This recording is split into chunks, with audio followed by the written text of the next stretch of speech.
काशी विश्वनाथ ओगरदानी त्रिकालदर्शी कैलाशी अविनाशी भगवान शिव, जिनकी पुनीत पावन पवित्र शिव महापुराण की कथा संपूर्ण विश्व के कल्याण हेतु श्रवण करने का सौभाग्य प्राप्त हुआ है। गुजरात की भक्तिमय पवित्र धरा सूरत नगर, जिसमें भगवान शंकर की यह पवित्र पावन शिव महापुराण की कथा आप और हम श्रवण करने के लिए बैठे हैं। कथा के मुख्य यजमान श्री अभिमन किशन जी पाटिल, श्रीमती अरुणा अभिमन जी पाटिल, श्री सुनील अभिमन जी पाटिल, श्रीमती नैना सुनील जी पाटिल, श्री सम्राट अभिमन जी पाटिल, श्रीमती आशा सम्राट जी पाटिल, श्री संदीप अभिमन जी पाटिल, श्रीमती वर्षा संदीप जी पाटिल। एक बार यजमान परिवार के लिए जोरदार ताली बजाकर साधुवाद करिए, जिन्होंने इस पवित्र पावन शिव महापुराण की कथा का लाभ आप और हमको दिया है। मैं यजमान परिवार को बहुत बहुत साधुवाद देता हूँ, धन्यवाद देता हूँ, जो गुजरात नगर की इस पवित्र कथा में दूर दूर से आए हुए लाखों शिव भक्तों के लिए आपकी समिति ने, आपने बहुत अच्छी व्यवस्था करी है और बहुत अच्छी तरह से ये कथा यहाँ चल रही है। और तेरी कृपा बिना ना हिले एक भी अणु, लेते श्वास तेरी कृपा से तनु तनु। बखान क्या करूं मैं राहों के का, चपटी बहुत में खजाना को देखा। हे गंगाधार मुक्ति द्वार ओंकार तू, भोले ओंकार तू। आयो शरण शंभु तार तार तू। शिव की कृपा से, उनकी उदारता से, उनकी करुणा से आज कथा का पंचम दिवस है।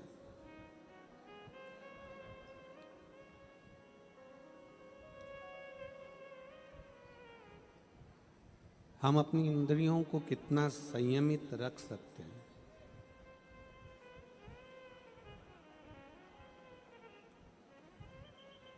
चाहे अपनी 5 कर्मेंद्री हो, चाहे अपनी 5 ज्ञानेंद्री हो, उन इंद्रियों को हम कितना अपने वश में कर सकते हैं, ये शिव महापुराण की कथा हमें सिखाती है।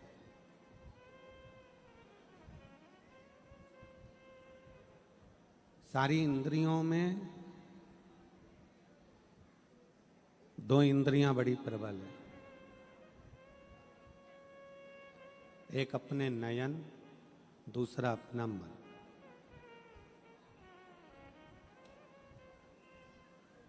ये जो 2 इंद्रियां हैं ये इतनी विचित्र हैं कि एक मन, दूसरा नयन।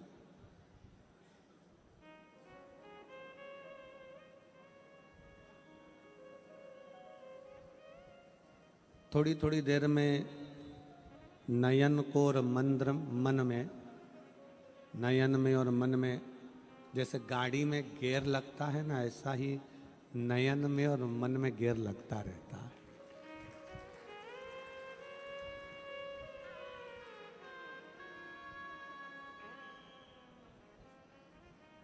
थोड़ी थोड़ी देर में मन कथा में रमता है, फिर कहीं चले जाता है।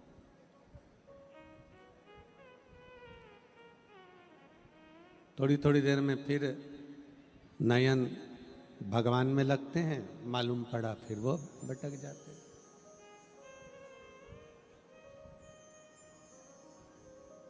और पूरी इंद्रियों में 5 कर्मेंद्री हैं, 5 ज्ञानेंद्री हैं और एक मन है। आज साउंड अच्छा कर दिया, उसके लिए धन्यवाद बहुत बहुत।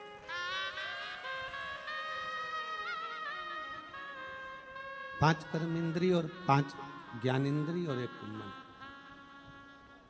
इसमें नयन और मन ये 2 मूल है। जैसे गाड़ी में गियर लगता है और गियर लगते ही गाड़ी कहीं फिर कहीं चली जाती है। मन में भी गियर लगता रहता है। आप बैठे हो कथा में, कथा श्रवण कर रहे हो, कथा सुनने के लिए विराजमान हो, कथा सुन रहे हो और थोड़ी देर में मालूम पड़ा फिर कोई निकल कर गया तो मन वहां चले गया। कोई तुम्हारे पास में बैठकर बात कर रही हो तो मन वहां चले गया।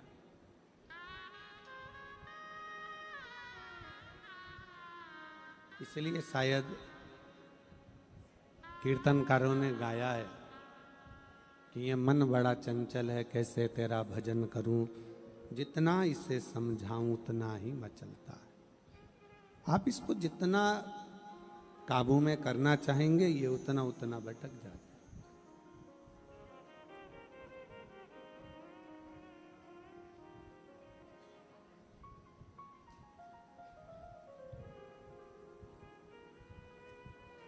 इसलिए शिव महापुराण की कथा कहती है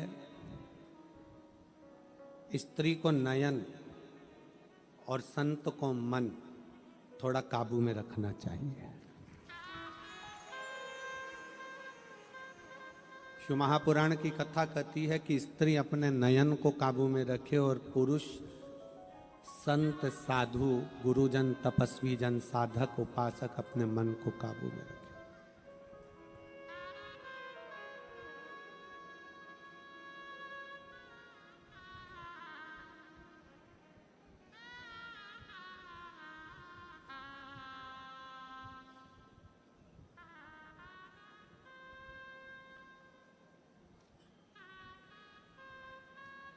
आज सबसे ज्यादा जरूरी है अपने नयन को भी काबू रखना। सोशल मीडिया में बहुत सारी चीजें आती रहती हैं। आज का जमाना इतना विचित्र हो गया, ना जाने वो कहते AI का जमाना हो गया, ना जाने क्या क्या सोशल मीडिया के माध्यम से आप लोगों के सम्मुख में आएगा, पर अपने नयन को काबू में रखिए। आप खुद देख लो, अपने सोशल मीडिया पर प्रयागराज का कुंभ देख रहे हो? कोई रील मिल आती है आपके पास में? जम के तो बोलो, आती है। प्रयागराज से सोशल मीडिया पे जो रील आई हैं उसमें संत समागम की कितनी रील देखी,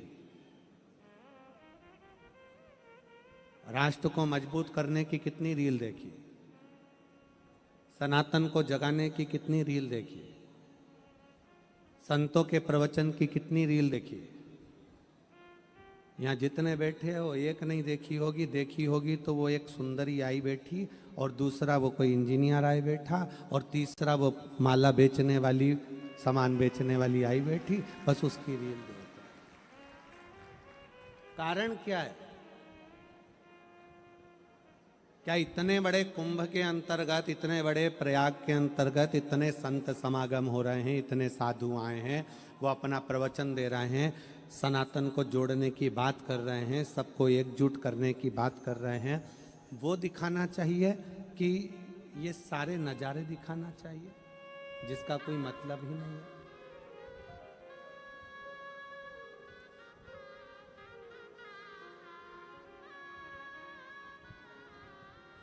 क्योंकि हमने अपने नयनों को काबू में नहीं रखा है। जिस दिन हमने अपने नयन को काबू में रख लिया, जिस दिन अपने मन को काबू में रख लिया, उस दिन समझ लेना शंकर के मंदिर में जाने पर शंकर के मंदिर की बनावट, शिव जी के मंदिर में क्या दीवार पर पोता है, कौन सा रंग करा है, कौन सा क्या करा है, क्या नहीं करा है, हमें शिव के मंदिर में जाने पर केवल शंकर का दीदार करना है और शंकर से ही बात करना है, हमें किसी से मतलब, हमें केवल शिव से बात, शंकर से।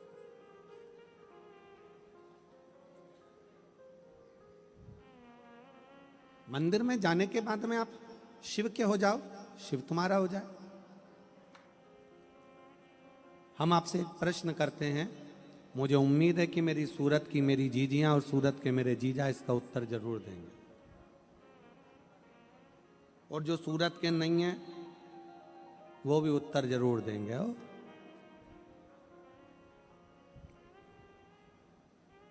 तुम्हारे कमरे में तुम्हारा पति आया, या तुम्हारे कमरे में तुम्हारी पत्नी आई,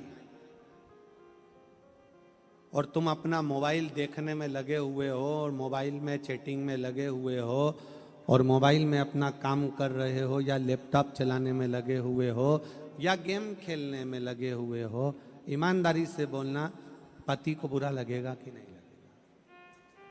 पत्नी को बुरा लगेगा कि नहीं लगेगा?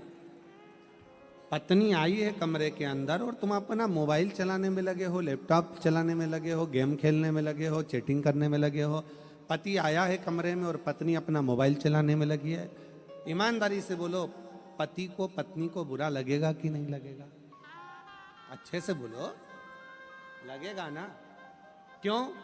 क्योंकि उसके आने पर भी, उसके सामने आने पर भी आप अपना नयन और मन दोनों काबू में नहीं कर पाए हो, तो उसको बुरा लग रहा है, उसको बुरा लग रहा है। पति को भी बुरा लग रहा है, पत्नी को भी बुरा लग रहा है। बस यही शिव कथा है। शंकर के मंदिर में जाने पर आप अपने नयन और मन दोनों काबू में रख लो, शिव के चरणों में छोड़ दो। शंकर को लगेगा कि तुम मेरे लिए आओ, तुम मेरे लिए आओ।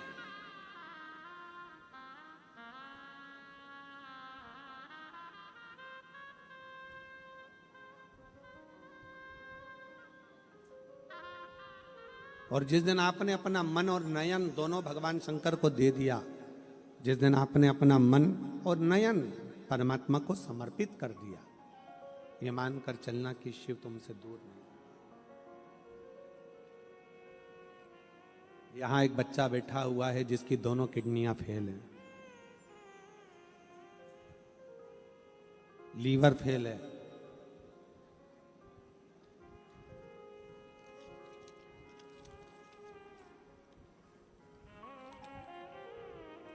ज्योति अनिल चौधरी, गांव रायगढ़, तहसील निझार, जिला तापी, ब्यारा की रहने वाली हूं।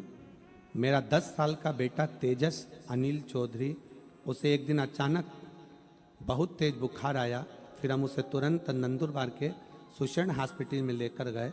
वहाँ डॉक्टरों ने रिपोर्ट निकाली। फिर रिपोर्ट में पता चला कि उसकी दोनों किडनियाँ बंद हो गई हैं, उसका लीवर काम करना बंद कर दिया। डॉक्टर ने कहा कि इसको तुरंत सूरत ले जाओ। हम उनको सूरत लेकर आए एम्बुलेंस से। सूरत के INS हॉस्पिटल में ले गए। नंदुरबार से सूरत तक मेरा बेटा न देखता था न बोलता था, पूरी तरह से जैसे कि शरीर में प्राण ही नहीं थे, ऐसा लग रहा था। लाते से ही इतना सब देखते हुए उसको ICU में डाला गया। हालत इतनी खराब थी कि दोनों किडनियां, लीवर सब काम करना बंद कर दिया था। डॉक्टरों ने कहा, चेकअप चालू हुआ।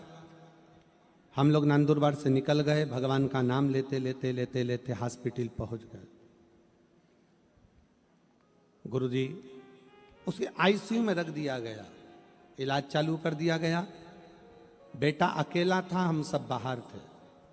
डॉक्टर ने कहा कि आप भगवान पर भरोसा रखो। फिर हमने हमारे रिश्तेदारों से कहा कि कैसे भी करके बाबा ऐसा कुछ कर दे कि इसकी एक किडनी चालू हो जाए। कहीं बैठा हो बच्चा, ज्योति अनिल चौधरी, गांव रायगढ़, तहसील निझार, जिला तापी, ब्यावरा की रहने वाली हूँ। मेरा 10 साल का लड़का है तेजस अनिल चौधरी। कहीं बैठे हो तो आकर एक बेलपत्र ले सकते हैं।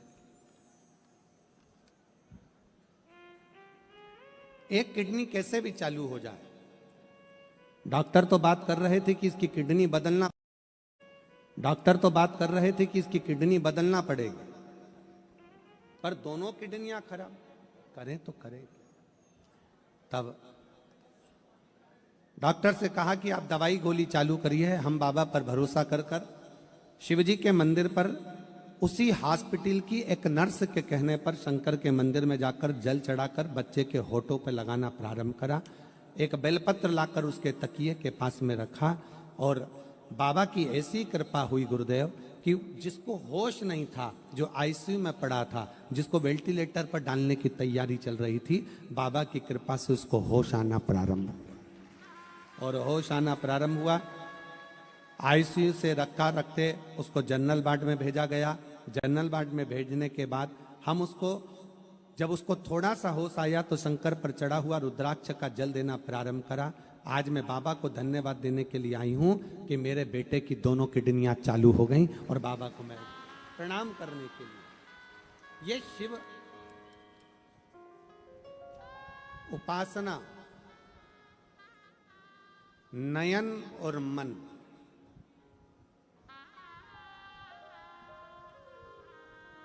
ये दोनों को काबू करना बहुत जरूरी है।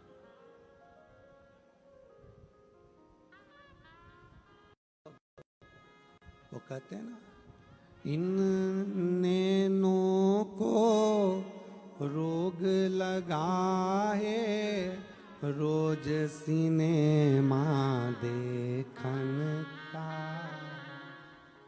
इन नैनों को रोग लगा है, रोज सिनेमा देखन का। इन नैनों से दर्शन कर लो, सारे रोग मिट जाए। हरि ओम, हरि ओम, हरि ओम, हरि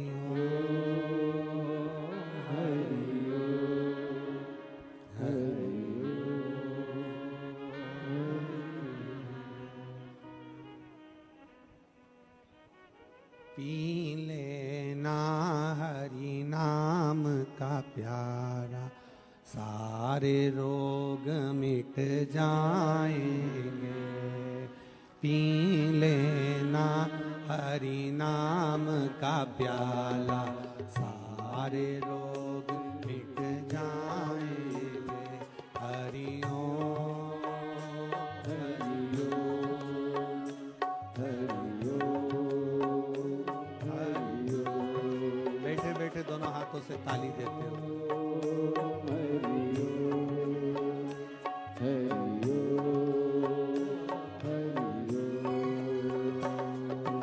पी लेना हरि नाम का प्याला, सारे रोग मिट जाएंगे। पी लेना हरि नाम का प्याला, सारे रोग मिट जाएंगे। हरि ओम हरि ओम हरि ओम हरि ओम हरि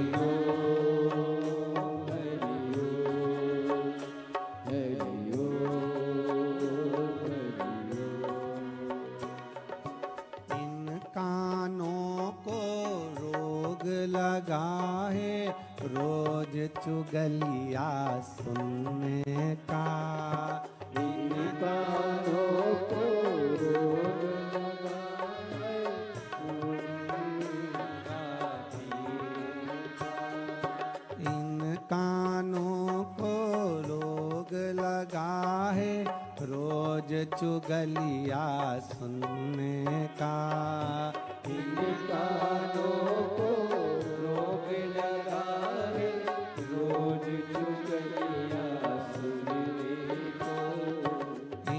कानों से सत्संग सुन लो, सारे रोग मिट जाएंगे।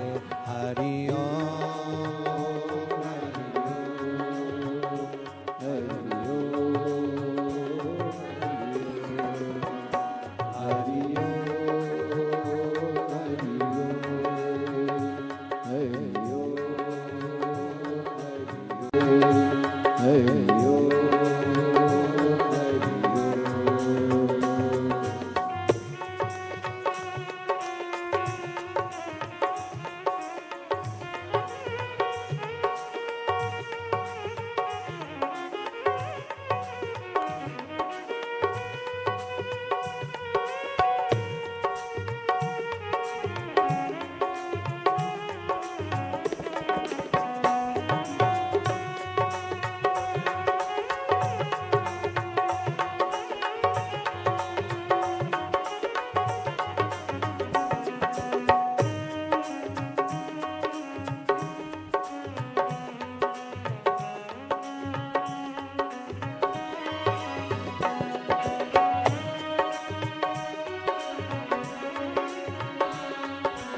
इस जिह्वा को रोग लगा है तेरा मेरा करने का।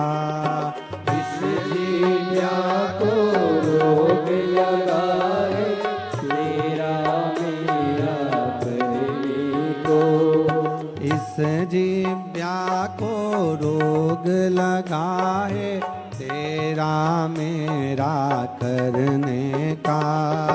इस जिह्वा को रोग लगा है तेरा मेरा करने का।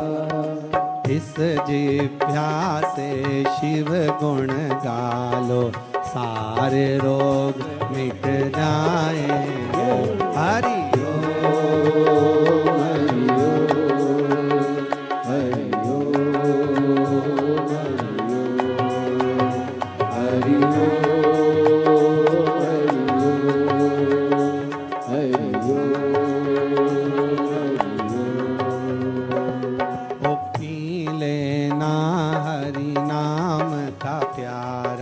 सारे रोग मिट जाएंगे।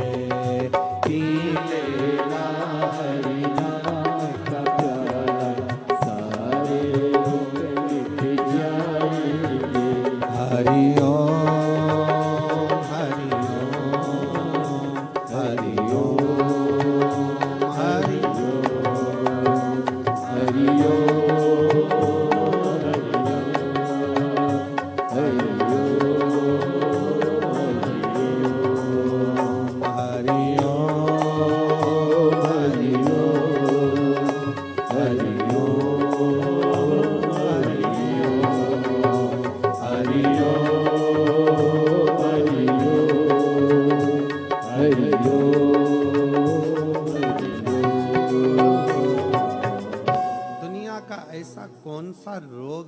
ना मिटे भगवान की भक्ति से।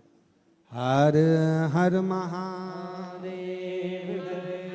शिव जी से अपने मन के भाव बड़े प्रेम से हृदय से कहिएगा, दिल से प्रार्थना करिएगा।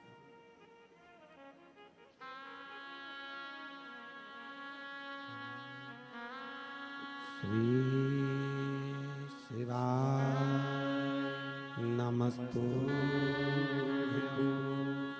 श्री शिवाय नमस्तुभ्यं। श्री शिवाय नमस्तुभ्यं। श्री शिवाय नमस्तुभ्यं। श्री शिवाय नमस्तुभ्यं। भोला सब दुख काटो मारा, ओ भोला सब दुख काटो मारा।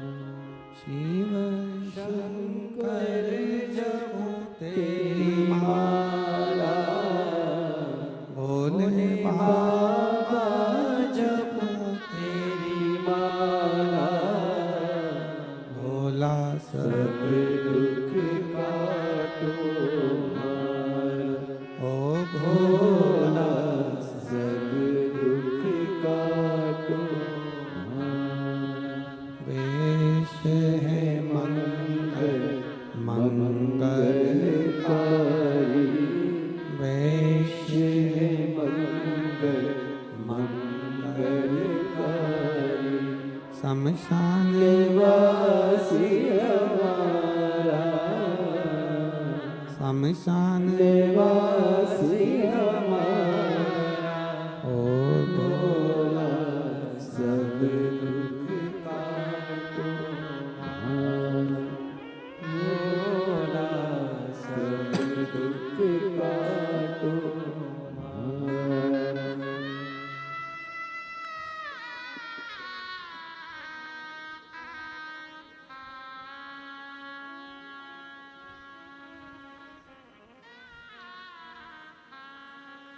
भगवान देवादिदेव महादेव शिव की कथा कर रहे हैं। ऐसा कौन सा रोग है जिसकी वो कहते हैं दुनिया में ऐसा कोई व्यक्ति नहीं जिसके जीवन में समस्या नहीं।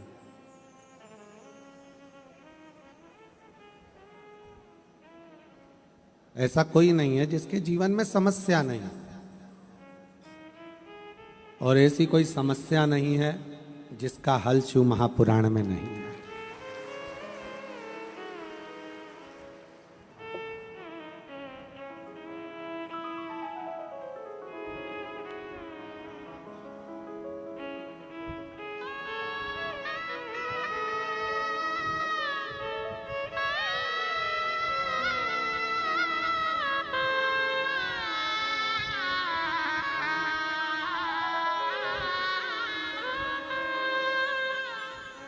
रोते नहीं, अब आंसू पोंछ के फूल जाए। यही बच्चा है जिसकी दोनों किडनियां खराब हो गई थी, डॉक्टर ने किडनी बदलने का कह दिया था, और बाबा की कृपा से वापिस किडनियां काम करना प्रारंभ करी।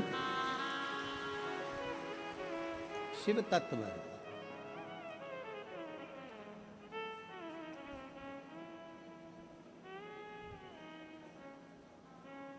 पूरी दुनिया में समस्या है, पर प्रत्येक समस्या का हल शिव महापुराण के अंतर्गत वेद व्यास जी ने लिख दिया।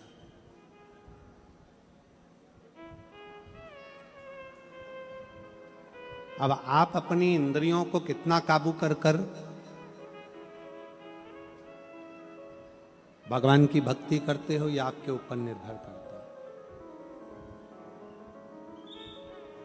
5 कर्मेंद्री, 5 ज्ञानेंद्री और एक मन, 11 इंद्रियों में से 2 इंद्रियां बड़ी विचलित है, एक मन दूसरा नयन।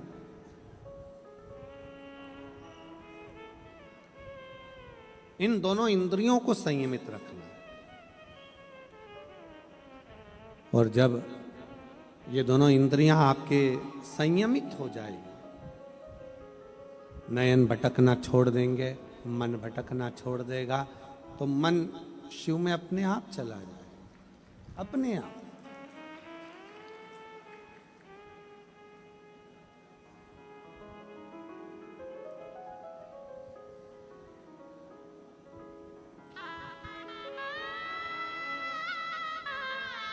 एक महिला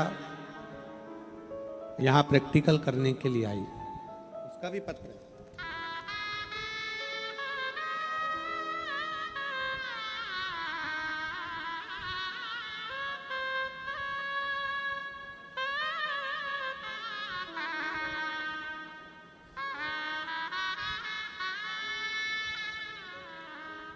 एक महिला यहां प्रैक्टिकल करने के लिए।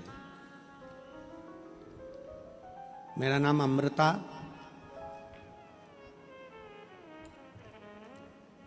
जरा पढ़ के बताओ क्या लिखा है नाम। आप लोग पढ़ेंगे तो हमको समझ में आ जाएगा। मेरा नाम अमृता, क्या लिखा है? किरण भाई है? क्या लिखा है? एलईडी पे पढ़ रहा हो? हाँ, किरण भाई। मेरा नाम अमृता किरण भाई शाहरे है। हम बलसाड़ जिला के धर्मपुर से आए हैं। मेरा मोबाइल नंबर ये है, कहीं बैठे हो तो हाथ हिला सकती हैं। मेरी मम्मी के कहने पर मैं 19 तारीख को शुक्रवार के दिन यहां पर आई, क्योंकि मेरी माँ ने कथा में सुनकर कहा था कि शिव महापुराण के पंडाल में अगर कोई जाकर बैठता है तो उसकी तकलीफें मिटती है। मैंने मेरी माँ से चैलेंज करा था, क्या ऐसा हो सकता है? एक दिन के लिए मैं कथा में आई 19 तारीख को। मुझे गर्दन की तकलीफ थी, जिसका मैं बहुत दिनों से तकलीफ भोग रही थी और दवाइयाँ खा रही थी। इतना दर्द रहता था कि मैं 1 सेकंड के लिए भी सही से बैठ नहीं सकती थी। पर मैं मेरी माँ की शर्त लगाकर यहाँ कथा सुनने के लिए आई। आपने कथा में कहा कि पंडाल की मिट्टी साधारण नहीं होती, यहाँ इतना मंत्र जाप होता है तो यहाँ की मिट्टी भी चंदन हो जाती है। उसी मिट्टी को मैंने अपनी गर्दन पर लगा लिया और गर्दन पर पहले दिन लगाया, मुझे थोड़ा आराम लगा। दूसरी बार लगाया तो बाबा की कृपा से आज मेरी गर्दन 80% ठीक हो गई। मैं दूसरे दिन आज फिर से कथा सुनने के लिए महादेव की, आज फिर से कथा सुनने के लिए महादेव की मैं यहां पहुंची हूं। आज मेरी फैमिली भी पूरी आई है, क्योंकि मेरा विश्वास अंदर से जाग गया कि शिव महापुराण कोई साधारण नहीं। जिस दर्द को मैं इतने सालों से सह रही थी, आज मेरा दर्द पूर्ण रूप से समाप्त हुआ। कहीं बैठी हो तो एक बेलपत्र लेने के लिए जरूर आए। एक विश्वास, एक भरोसा, एक दृढ़ता जब हमारे अंदर आ जाता है, हमें लगता है कि शिव हमारे करीब में है, भगवान शंकर हमारे नजदीक में है, तो ये पक्का है कि शिव हमारे दुख को समाप्त जरूर करता है।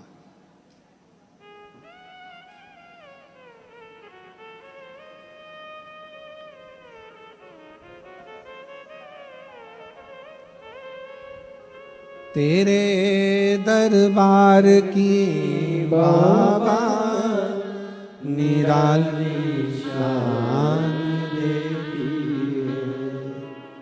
तेरे दरबार की बाबा निराली शान देखी, तुझे देते नहीं देखा पर झोली भरी देखी। तुझे देते नहीं देखा पर झोली भरी। देखा तो नहीं।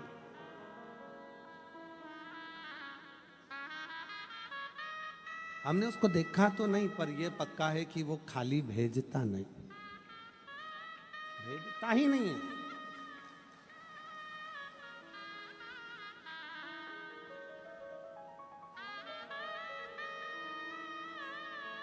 हमारा भरोसा, हमारा विश्वास जितना जितना दृढ़ होते चले जाता है, शिव हमारे नजदीक में आते चले जाते हैं। सारी इंद्रियां आप अपनी जगह रखो, पर 2 इंद्रियों पर संयम रखो। महाबलेश्वर की कथा कहती है, एक ब्राह्मण के घर में एक लड़की ने जन्म लिया जिसका नाम सोमनी था।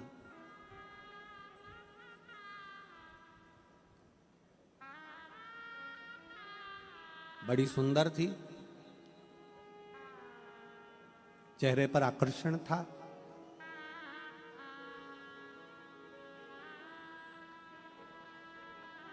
उसमें इतना आकर्षण था कि वो किसी को भी अपनी ओर काबू में कर सकती थी।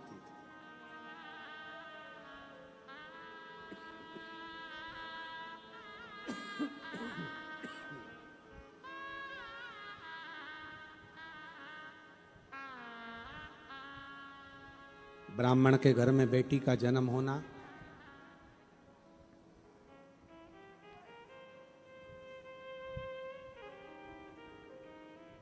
अपनी बेटी से वो हमेशा कहते थे ब्राह्मण देवता कि तुम शिवालय जाया करो, भगवान की आराधना करा करो, शिव मंदिर जाया करो, पूजन करा करो, अर्चना करा करो, पर वो जाती नहीं थी।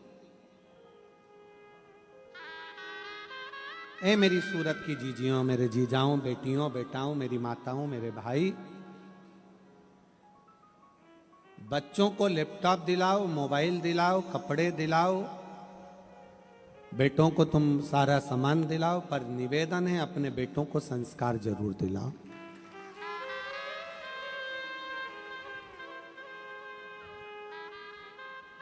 आप अपने बच्चों को संस्कार जरूर दिलाओ।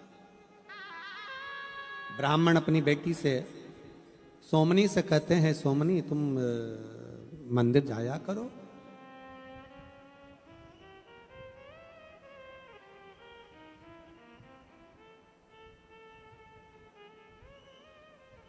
सोमनी तुम मंदिर जाया करो। मंदिर क्यों नहीं जाती हो? सोमनी को समझाया, पर सोमनी मानती नहीं। एलईडी वाले एलईडी चालू करें पीछे की।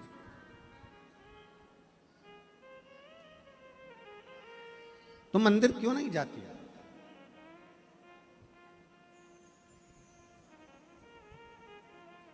सोमनी मंदिर जाना पसंद नहीं करती। पिता ने विचार करा कि बेटी का विवाह कर देता हूं, बड़ी हो गई, अवस्था आई, विवाह कर दिया। एक ब्राह्मण लड़का देखा, बढ़िया, अच्छा, उसके अनुकूल, और उसका विवाह किया। शादी के 3 साल निकले थे और 3 साल बाद सोमनी का पति को एक बीमारी लग गई, सोमनी का पति मर गया।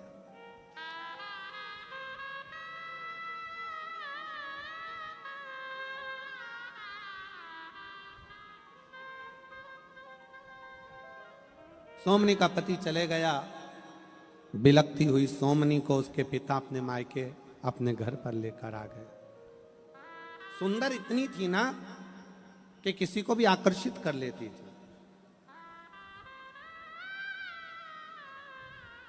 पर आपसे पूछें की बात बताना कि वो सुंदर किस काम की, वो सुंदरता किस काम की जिस सुंदरता में भगवान का भजन ना हो पावे।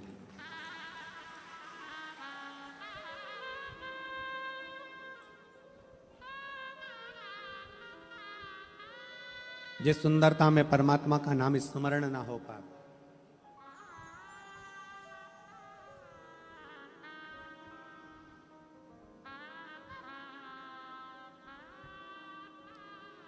आप पढ़ाओ बच्चों को खूब, आप बेटा बेटी का खूब अच्छा एजुकेशन कराओ, खूब कोचिंग कराओ, खूब पढ़ाओ,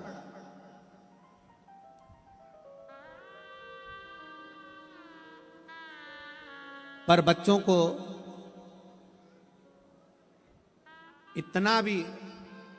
इतना भी मत पढ़ा देना कि एक दिन वही बच्चे आपको बेवकूफ समझने लगे। वही बच्चे आपको ज्ञान देने लगे, अरे पापा तुम्हें नहीं मालूम, अरे मम्मी तुम्हें नहीं आता, नौकर चाकर से कैसा व्यवहार करना है, फैक्ट्री में कैसा व्यवहार करना है, दुकान में कैसे रहना है, आपको नहीं आता। पापा आप मत बोला करो मेरे मामले में, मम्मी आप मेरे मामले में मत बोला करो। मैं बोल रही हूं ना पापा, मैं बोल रहा हूं।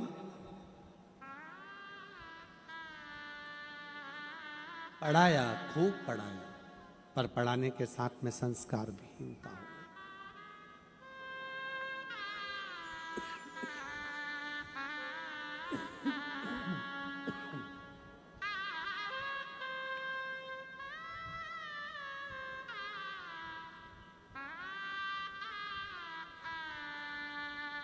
पढ़ाने के साथ में संस्कार नहीं थे।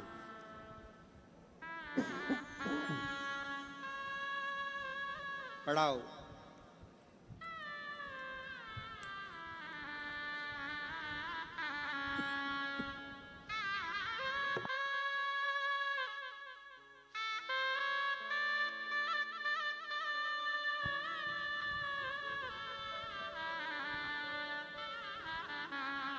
पर कहीं बच्चे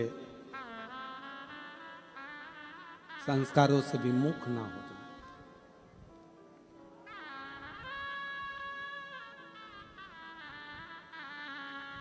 सोमनी को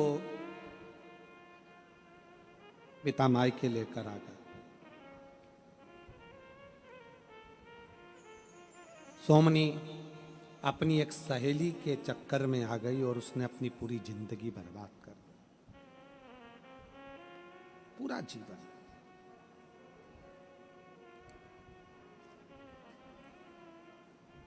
पुरुषों को अपनी ओर आसक्त करने लगी,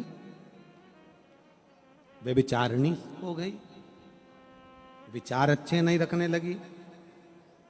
ना जाने कितनी माताओं के घरों को उसने तोड़ दिया, उनके पुरुषों को अपनी ओर आसक्त कर।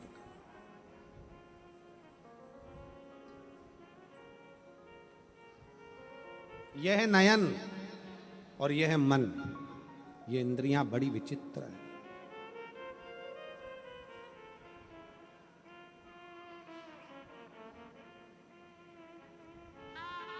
इसलिए शायद शास्त्र कहता है, एक कथा शिव महापुराण के अंतर्गत आती है विदल उत्पल की। विदल उत्पल पार्वती जी की सुंदरता देखकर उनके सामने जाकर खड़े हो जाते हैं उनको पाने के लिए, पर पार्वती जी का नयन ऊपर नहीं उठता।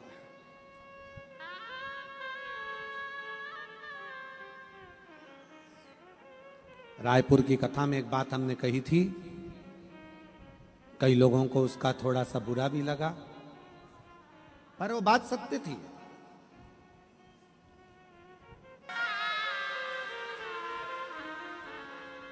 जिसके घर की स्त्री बेटी अपने नयनों को काबू कर कर नयनों को झुका कर चलती है, उसके घर का पुरुष अपनी छाती तान कर चलता है, सिर उठा कर चलता है।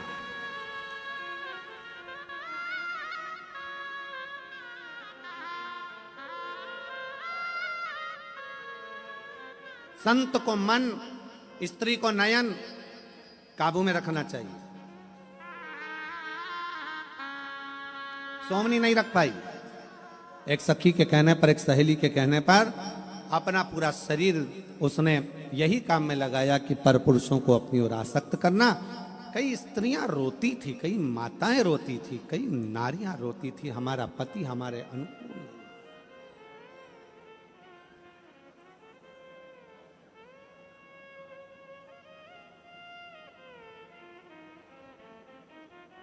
हमारे अनुकूल नहीं है हमारा पति। अब गांव के लोग एकत्रित हो गए और गांव के लोग इकट्ठे होकर उन्होंने ब्राह्मण से कहा, ब्राह्मण देवता आप मंदिर में पूजन करते हो, अर्चना करते हो, चाकरी करते हो, मंदिर की सेवा करते हो, पर आपकी बेटी ठीक नहीं है, हम उसको यहां रखना नहीं चाहते। आपकी बेटी को आज हम इस गांव से निकालना चाहते हैं।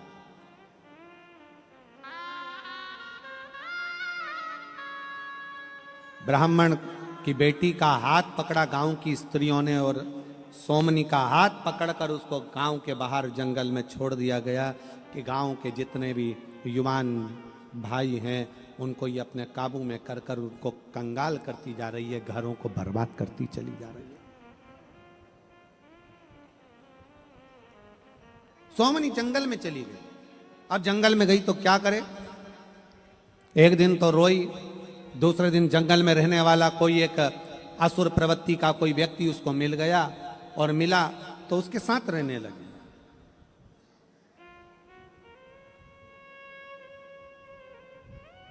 उस असुर प्रवृत्ति का व्यक्ति ने सोचा सुंदर है, इसको मैं अपनी अर्धांगिनी बना लेता हूं। बना लिया अर्धांगिनी, शादी कर ली, साथ में रहने लगे। वो भी मांसाहार करता, ये भी मांसाहार करती। वो भी मदिरापान करता, ये भी मदिरापान करती। वो भी पशु पक्षियों को मारता, ये भी पशु पक्षियों को मारती। दोनों एक जैसे हो, संगत का असर था।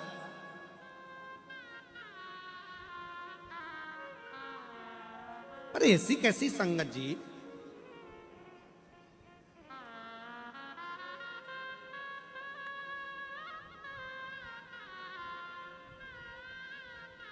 लोग कहते हैं कि संगत का असर जल्दी होता है, तो हमें एक बात समझ में नहीं आती कि लोग कहते हैं संगत का असर होता है, पर दुनिया के लोग, कई लोग कुत्ता पालते हैं, कुत्ता वफादार होता है, कम से कम कुत्ते जैसी वफादारी तुम लेकर आ जाओ।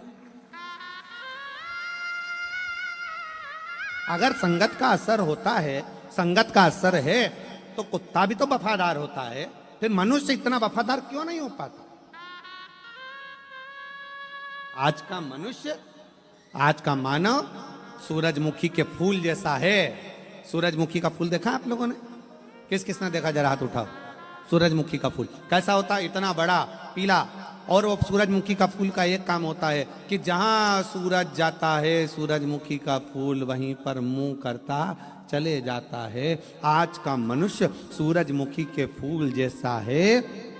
जैसे सूरज का प्रकाश, सूरज की किरणें जहां जाएगी, सूरजमुखी का फूल वहीं मुंह कर लेता है। उसी तरह आज का मनुष्य जहां फायदा होता है वहीं मुंह कर लेता है।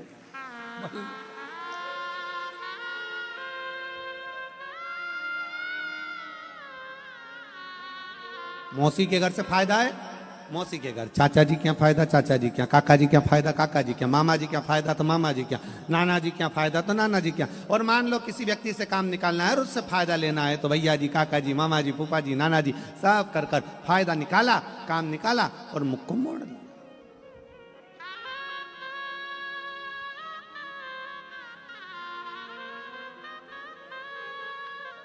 सूरजमुखी का फूल और मनुष्य एक जैसा हो गया। जहां से फायदा निकालना है वही मुख करता है।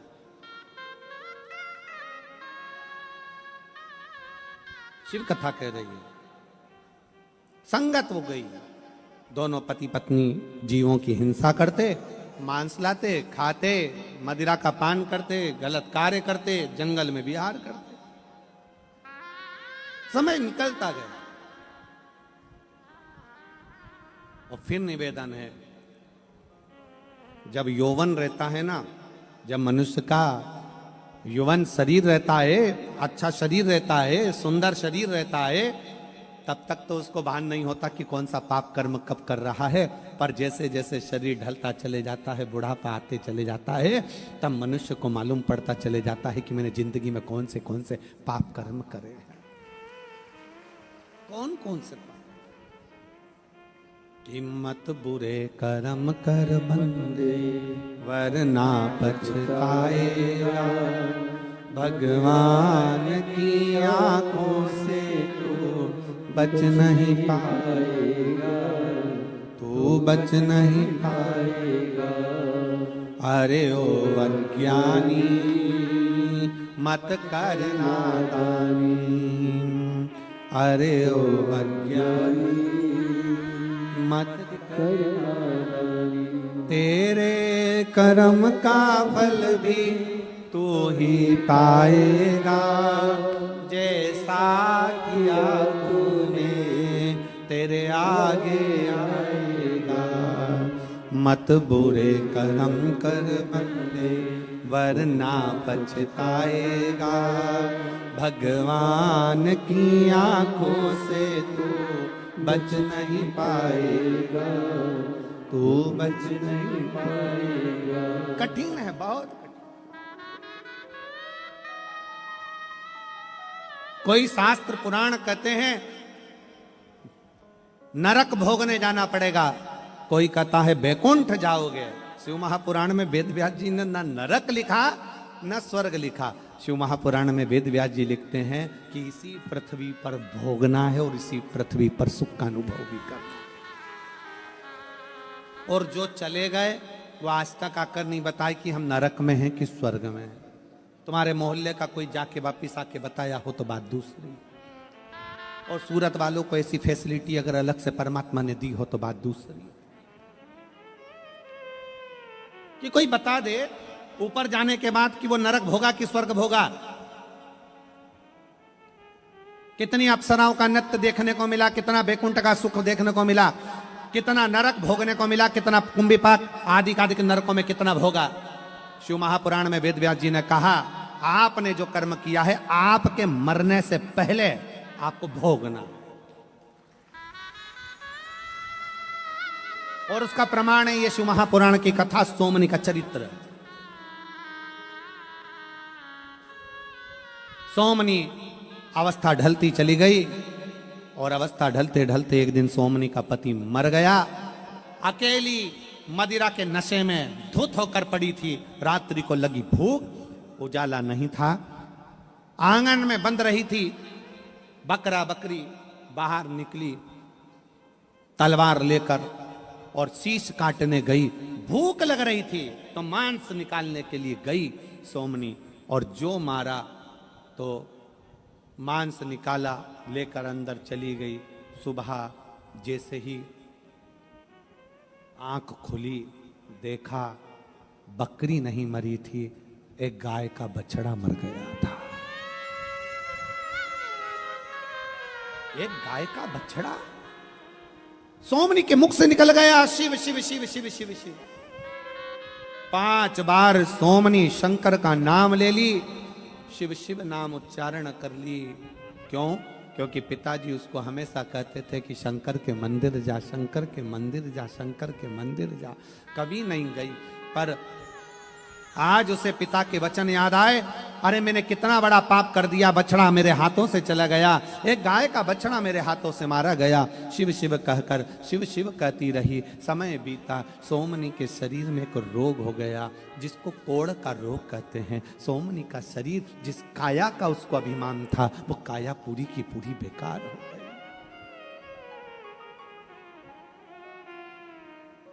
काया पूरी की पूरी बेकार। सोमनी से चलते ना बने, काम करते ना बने, पड़ी शंकर भगवान से कह रही है, भगवान से कि अब मेरे प्राणों को छोड़ दो, मैं तड़प रही हूं, ना खाने को मिल रहा ना पीने को मिल रहा, कोई सेवा करने वाला मैं नहीं, अकेली तड़प रही, अकेली, कोई नहीं मेरे प्राण। अब तो परमात्मा इस प्राणों को ले।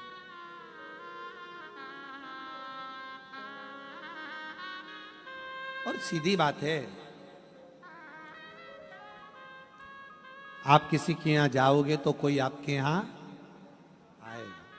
मामा जी के घर शादी में जाओगे तो मामा जी तुम्हारे घर की शादी में जम के बोलो जरा। मौसी के घर की शादी में जाओगे तो मौसी तुम्हारे घर की शादी में आए। मौसी के घर शादी में तुमने अपनी बहू को भेज दिया तो मौसी भी तुम्हारे घर की शादी में अपनी बहू को भेज दिया।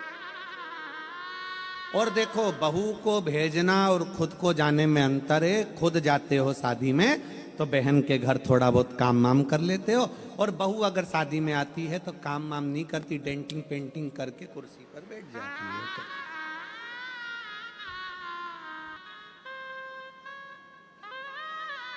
और कुर्सी पर बैठे बैठे बस एक सास ने अपने बेटे को फोन करा, ओ बेटा ओ बेटा ओ बेटा। बेटा घबरा गया, माँ क्या हो गया? अरे बेटा तेरी बहू को पैरालिसिस का अटैक आ गया। क्यों, क्या हुआ? आंख ऊंची है, गर्दन टेढ़ी है।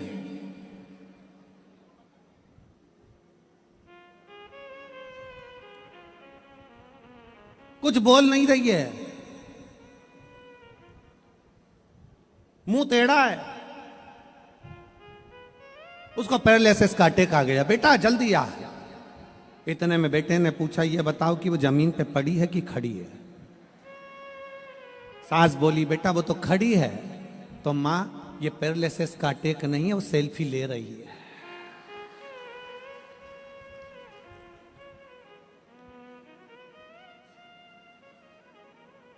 ये पैरालिसिस का अटैक नहीं है।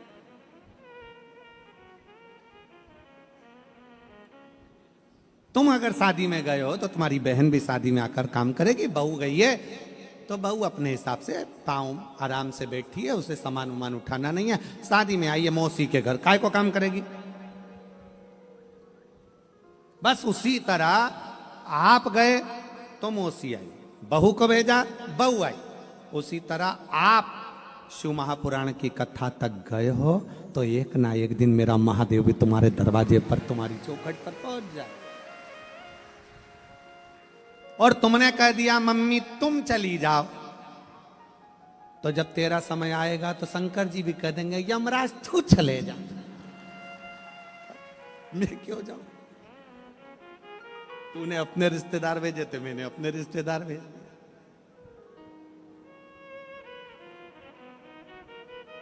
और दोनों में अंतर है।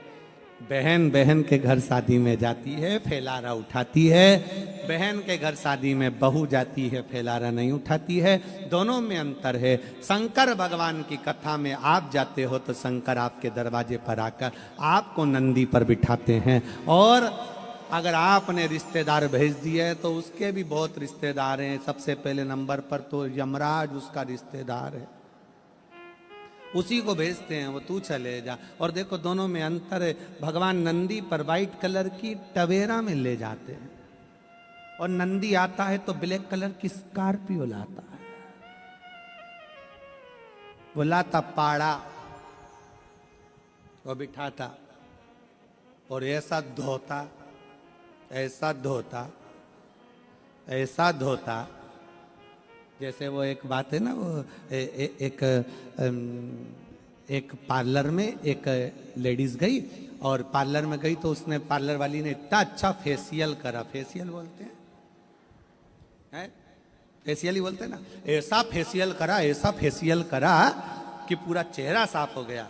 तो उसने अपने वो पार्लर वाली से कहा कि आपको बहुत अच्छा फेशियल आपने करा है, बहुत अच्छा चमका दिया आपने, आप कितने साल से ये सब कर रही हो? तो उसने कहा मुझे 12 साल हो गए। 12 साल? हाँ, पर तुम्हारा ये पार्लर तो नया दिख रहा है कि नहीं, ये तो अब भी खोला है। तो फिर 12 साल? 12 साल में 8 घरों में करने जाती थी काम। 8 घरों में, मतलब सबके घर जा जाकर फेशियल करती थी?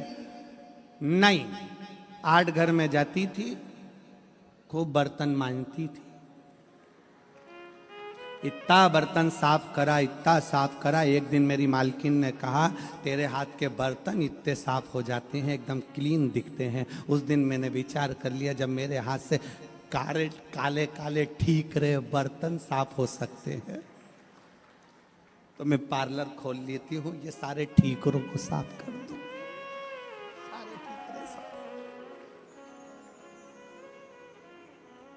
अब तुम जिसको बुलाए हो वही तो आएगा।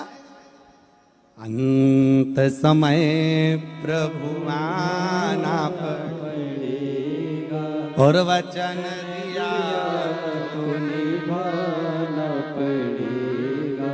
आए ना आए प्रभु कुटुंब कबीला, अंत समय प्रभु आना पड़ेगा।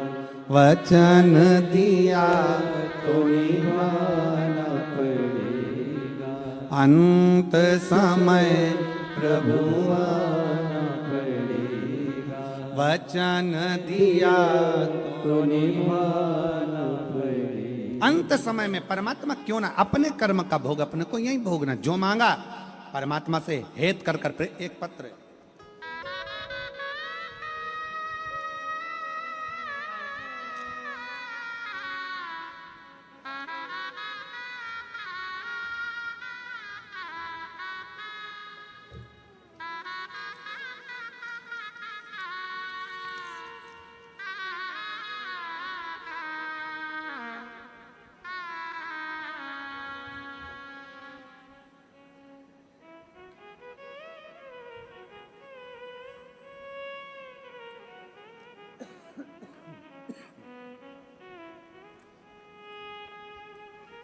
नाम पढ़ने में नहीं आ रहा है, आप लोग हेल्प करो, थोड़ा सा पढ़ो।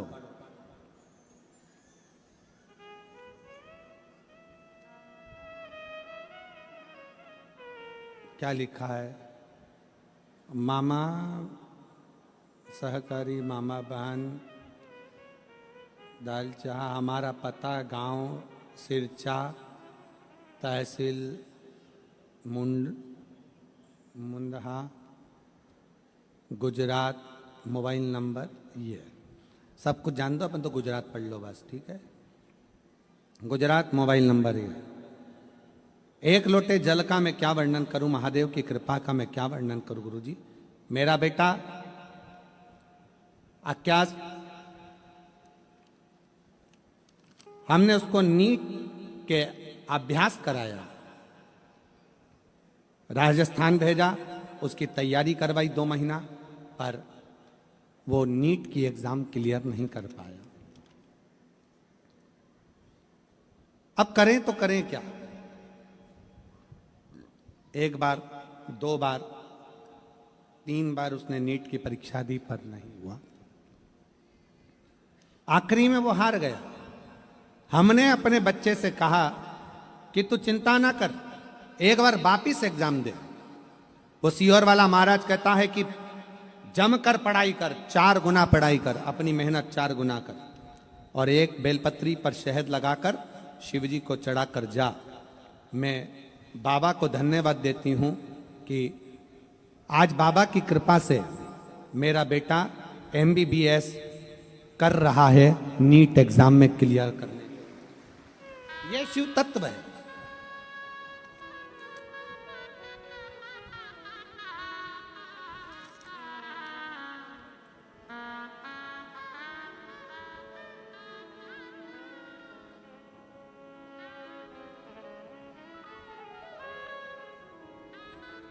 मेडिकल कॉलेज बरनागर गुजरात के MBBS कर रहा है प्रथम वर्ष। जब आप का विश्वास दृढ़ होता है, जब आपका भरोसा दृढ़ होता है, और उस भरोसे पर जब आप शिव को अपना मान लेते हो और कहते हो कि हम तेरे दरवाजे पर आए हैं, तुझे भी हमारे द्वार पर आना, शिव क्यों ना आए।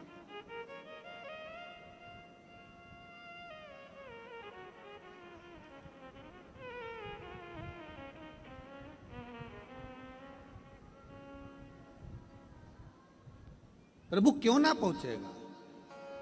आप जब भगवान के रंग में रंगते हो, आप जब परमात्मा के रंग में रंगते हो, आप जब भगवान की भक्ति में रमते हो, आप जब परमात्मा की भक्ति में रमते हो, तो परमात्मा भी तो रमता है।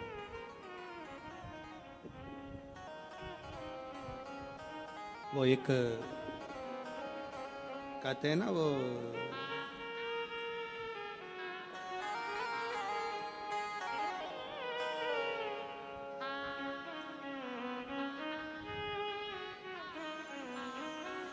राणा के गांव के लोग मीराबाई से कहे कि जो भगवान की भक्ति करता है उसके भाग प्रबल हो जाते हैं, कि जागो थारो भाग हरि का, हरि के रंग मेरे प्रभु के रंग में, हरि के रंग मेरे प्रभु के रंग में। ओ मीरा, ओ मीरा, ओ मीरा जागो थारो भाग हरि के रंग में। ओ मीरा जागो थारो भाग हरि का रंग में। ओ मीरा जागो थारो भाग हरि का रंग में। ओ मीरा जागो थारो भाग हरि का रंग में। हरि का रंग में रे प्रभु का रंग में। हरि का रंग में प्रभु का रंग में। हरि का रंग में रे प्रभु का रंग में। हरि का रंग में प्रभु का रंग में। बड़े प्रेम से दोनों हाथों से मीरा जागो थारो भाग हरि का रंग में। ओ मीरा जागो थारो भाग हरि का रंग में। ओ मीरा जागो थारो भाग हरि का रंग में। मीरा जागो थारो भाग हरि के रंग में।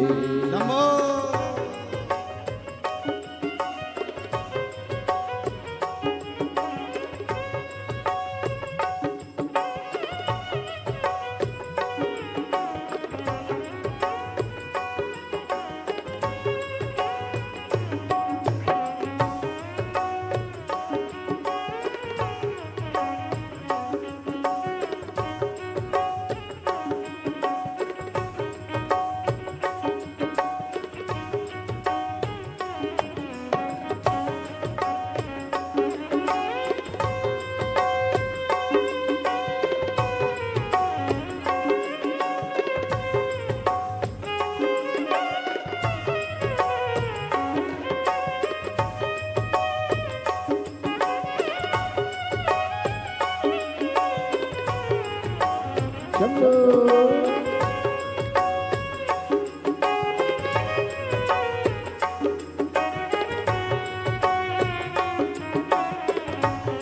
हरि का रंग में रे प्रभु का रंग में। हरि का रंग मेरे प्रभु का रंग में। हरि का रंग में रे प्रभु का रंग में। हरि का रंग मेरे प्रभु का रंग में। ओ मीरा, ओ मीरा, ओ मीरा जागो थारो भाग हरि का रंग में। ओ मीरा जागो थारो भाग हरि का